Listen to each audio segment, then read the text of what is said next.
Stitching with वेदामध्ये तुमचं स्वागत आहे। काल आपण स्ट्रेट पॅन्टची कटिंग बघितलेली, आज स्टिचिंग बघूया।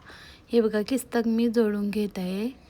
सरळ असं मी किस्तक एकमेकावरती ठेवून जोडून घेत आहे।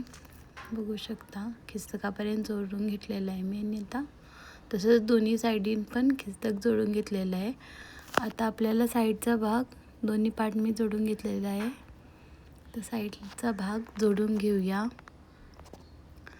बघू शकता, खिशाकडे मी असे एकमेकावरती ठेवून सरळ बाजू ठेवून स्टिचिंग करून घेत आहे। एक हाफ इंचाचा अंतर ठेवून मी स्टिचिंग करून घेत आहे। तुम्ही पण अशाच पद्धतीने स्टिचिंग करू शकता। बघू शकता, मी अंदाजे हाफ इंचाचा अंतर ठेवून स्टिचिंग करत आहे। ज्या साईडला पॉकेट करायचा त्या साईडला मी स्टिचिंग करून घेत आहे। दोन्ही साईडून पण तुम्ही असं स्टिचिंग करून घेऊ शकता। मी आता एक साईडचं स्टिचिंग केलेलं दाखवत आहे तुम्हाला। असंच नीट साईडीन स्टिचिंग करून घ्यायचं आहे।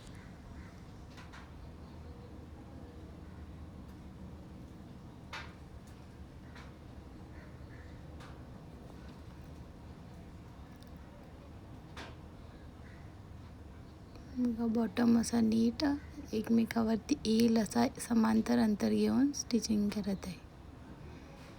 आता आपण इलॅस्टिक घेऊया आणि ते इलॅस्टिक पहिलं जॉईंट करून घेऊया आणि नंतर आपण जोडायला घेऊया।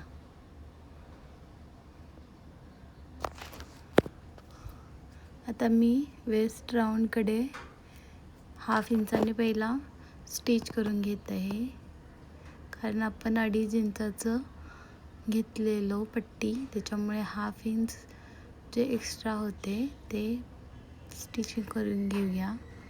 बऱ्याचदा काय होतं की आपली बाजू असते ती काटाकडची नाही मिळत, त्याच्यामुळे स्टिचिंग करून घेणं गरजेचं आहे, नाहीतर दोरे उचलले जातात, बाहेर आले जातात। म्हणून आपण ते स्टिचिंग करून घ्यायचं। आणि आता आपण इलॅस्टिक घालून अशा पद्धतीने स्टिचिंग करून घेऊया।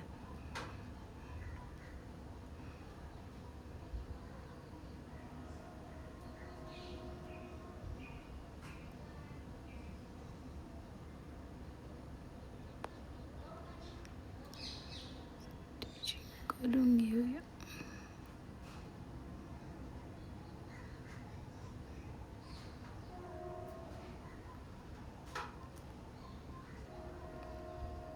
तुम्ही इलॅस्टिकवरती पण स्टिचिंग करू शकता। मी इकडे इलॅस्टिक घालणार, त्याच्यामुळे मी आता त्याच्यावरती डबल इलॅस्टिकवरती पण स्टिचिंग करून घेणार आहे।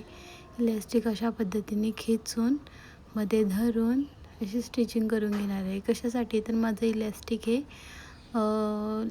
होतं, क्रॉस होऊन असं हलत असतं, त्याच्यामुळे मला कधी पण मी इलॅस्टिकवरती स्टिचिंग करते, त्याच्यामुळे ते हलत नाही, एक ठिकाणी बसून जातं नीट, म्हणून मी नेहमी इलॅस्टिकवरती स्टिचिंग करते। तुम्ही पण अशा पद्धतीने इलॅस्टिकवरती स्टिचिंग करू शकता।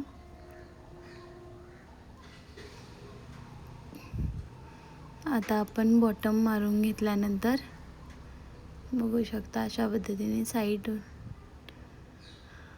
साईडीन पण मारून घेऊया।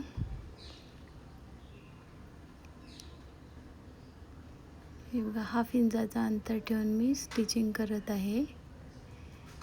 आसनापर्यंत मी हे बघा अशा पद्धतीने एक समान घेत स्टिचिंग करत आले आहे।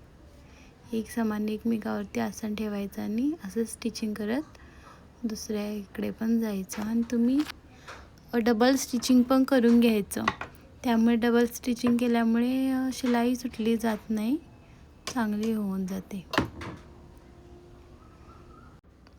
अशी स्ट्रेट पॅन्ट पण दुसऱ्या सोप्या पद्धतीने तुम्हाला शिकायची आहे तर मला रिप्लाय नक्की करा। मी तुम्हाला त्याच्यावरती एक व्हिडिओ बनवेन सिंपल पॅन्टवरती, ह्याच्यापेक्षा सोप्या पद्धतीने।